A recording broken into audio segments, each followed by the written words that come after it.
Diabetes mellitus is a very important disease to know well. For simplicity, I'll often refer to diabetes mellitus as DM or simply diabetes, but don't forget that there is another type of diabetes that we just discussed, specifically diabetes insipidus.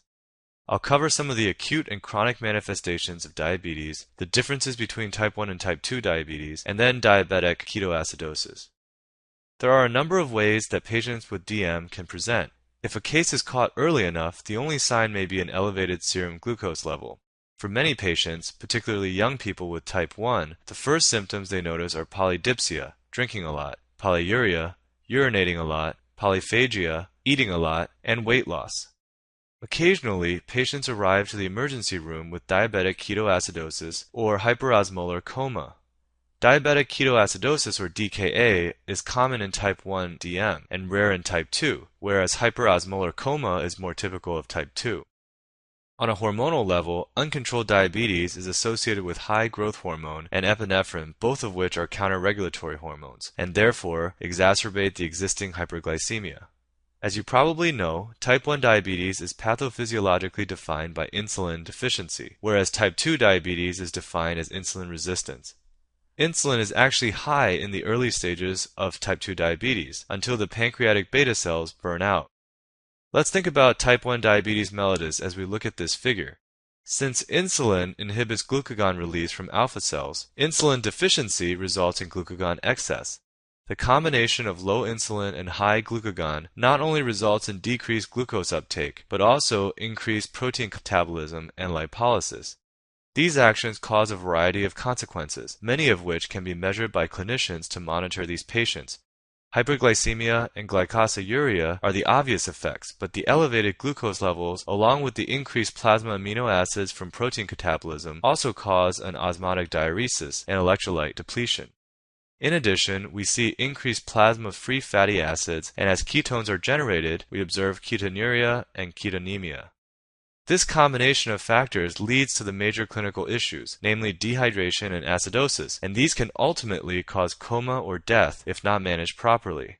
These acute problems can be rapidly reversed, but it requires the clinician to recognize what is happening and initiate therapy quickly.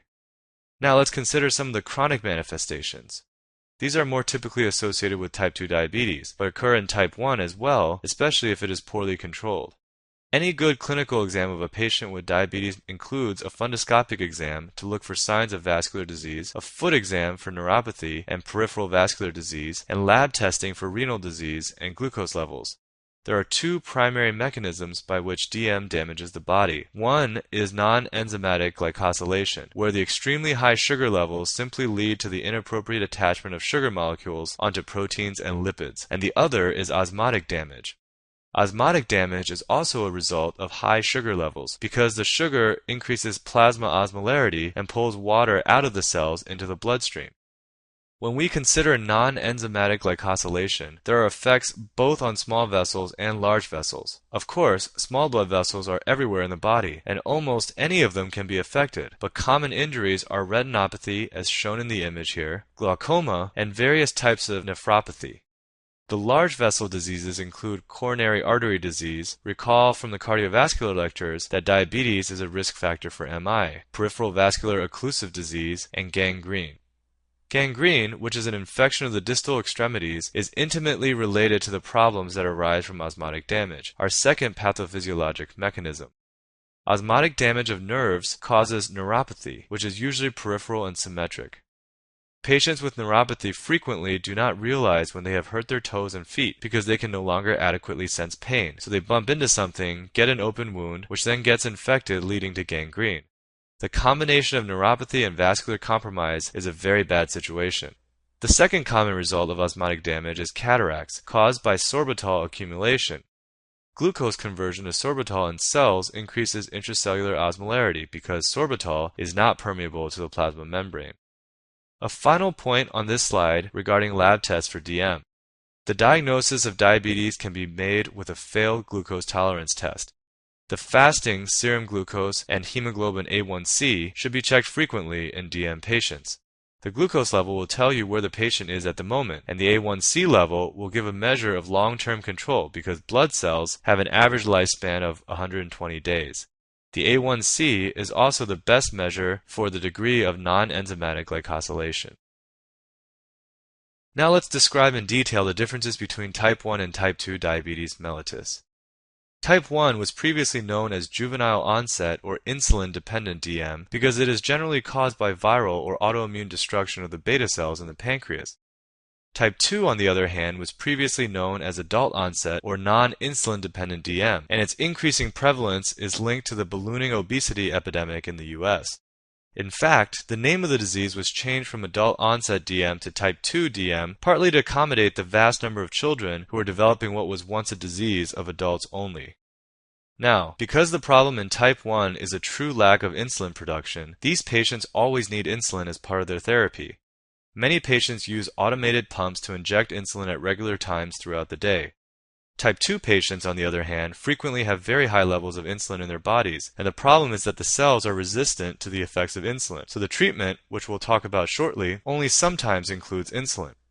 Some quick facts. Type 1 is more common before age 30, is not associated with obesity, and has only weak genetic associations.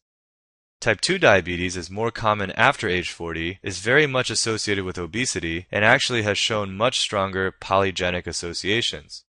Although type 2 has the stronger genetic associations, type 1, as you see here, is known to have associations with HLA-DR3 and HLA-DR4, which makes sense given its autoimmune nature.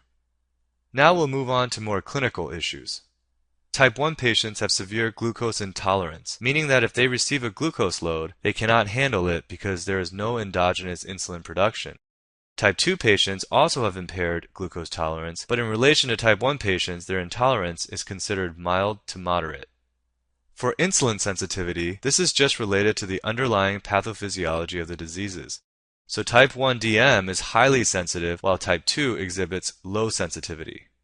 Ketoacidosis is more common in type 1 patients, but can rarely occur in type 2 patients.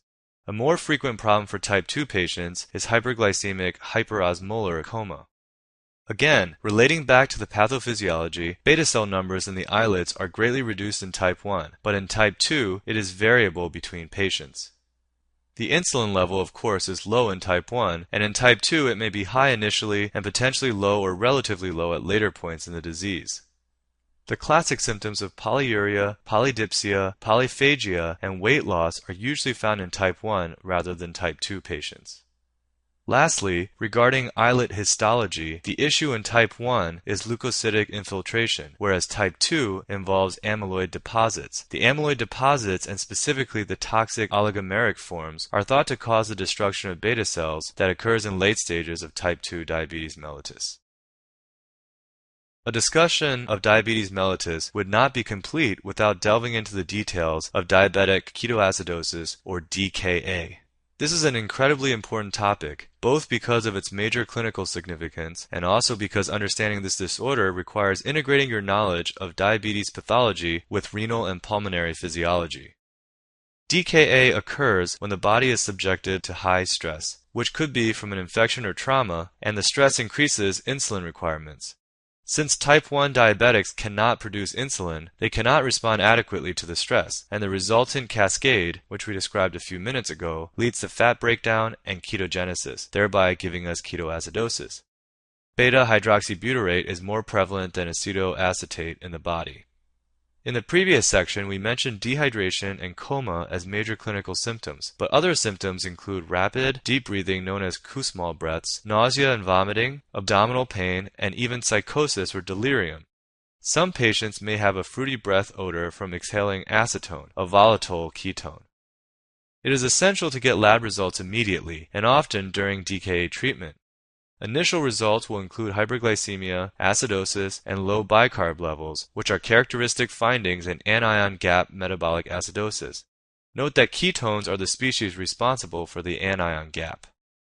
Ketone levels are high, and there is leukocytosis. The acidosis, or high hydrogen ion level, causes a shift of potassium through the hydrogen-potassium pump, so you will observe normal kalemia or hyperkalemia in these patients as well. However, it is critical to know that although the blood level of potassium is high, the patients actually have low total body stores of potassium, so therapy usually includes giving these patients a bolus of potassium. There are many potential complications from this life-threatening condition. Patients may develop mucormycosis, which is frequently due to rhizopus infection and often manifests as black necrotic nasal discharge, cerebral edema related to the osmolar shift, and cardiac arrhythmias or heart failure. Cerebral edema is a devastating complication that can cause long-term mental damage, even when optimal treatments are provided. The first thing to do after recognizing a case of DKA is to provide lots of intravenous fluids because dehydration is a major issue. Insulin and potassium are given, and glucose may also be administered if necessary to prevent hypoglycemia. Remember, insulin increases potassium uptake into cells, so administration of insulin without potassium may cause hypokalemia, depending on the current potassium levels. These patients are often monitored in the ICU with very frequent lab draws. We're almost to the end of endocrine pathology. Let's finish off by discussing 3 high-yield endocrine syndromes that are frequently tested on the USMLE. What are the 4 major clinical symptoms of carcinoid syndrome? As you can see here in bold, the major symptoms are recurrent diarrhea, cutaneous flushing, asthmatic wheezing, and right-sided valvular disease. Carcinoid syndrome is rare and caused by carcinoid tumors composed of neuroendocrine cells that secrete high levels of serotonin, which is responsible for the symptoms we discussed. If the tumor is limited to the GI tract, will carcinoid syndrome result? No, it won't. Why do you think this is? Serotonin will pass through the liver and be metabolized to an inactive form before reaching the rest of the body. Hence, the symptoms of carcinoid syndrome are only seen with metastatic tumors or primary tumors outside of the GI tract.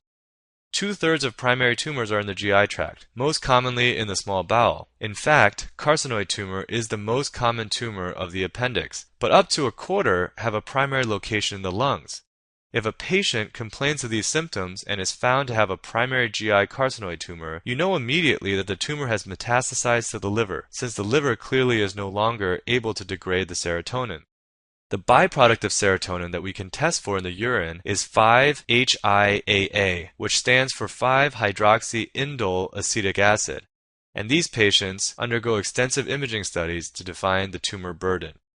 Similar to the rule of tens we discussed with pheochromocytomas, carcinoid has this rule of 1/3. 1/3 of tumors metastasize, 1/3 present with a second malignancy, and 1/3 of tumors have multiple primaries. Treatment is usually with octreotide for symptom control. Zollinger-Ellison syndrome occurs in the setting of a gastrin-secreting tumor, or gastrinoma, in the pancreas or duodenum. Because there is hypersecretion of gastrin, we observe the effects of that hormone, namely hypersecretion of acid, leading to recurrent ulcers and rugal thickening in the stomach or small intestine that can be observed on endoscopy.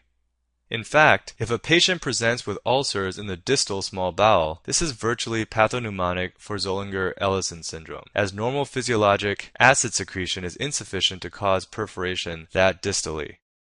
You'll hear more about gastrin and other digestive hormones in the gastrointestinal lectures. Additionally, this tumor may occur as part of the MEN type 1 syndrome, which is our next topic.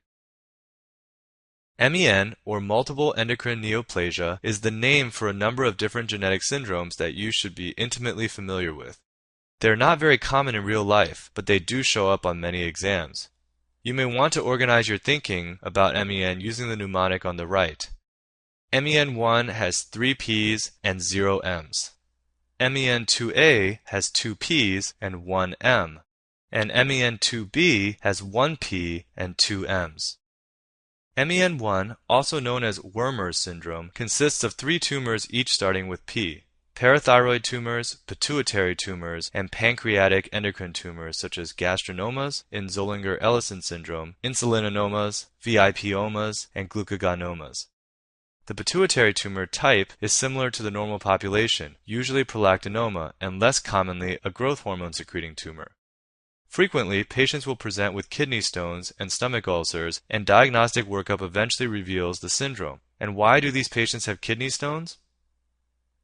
That's right, because of the hyperparathyroidism.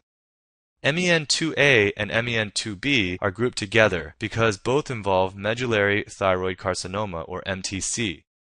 MEN2A, also known as Sippel's syndrome, has 2 tumors in addition to MTC that both start with a P: pheochromocytoma and parathyroid tumors.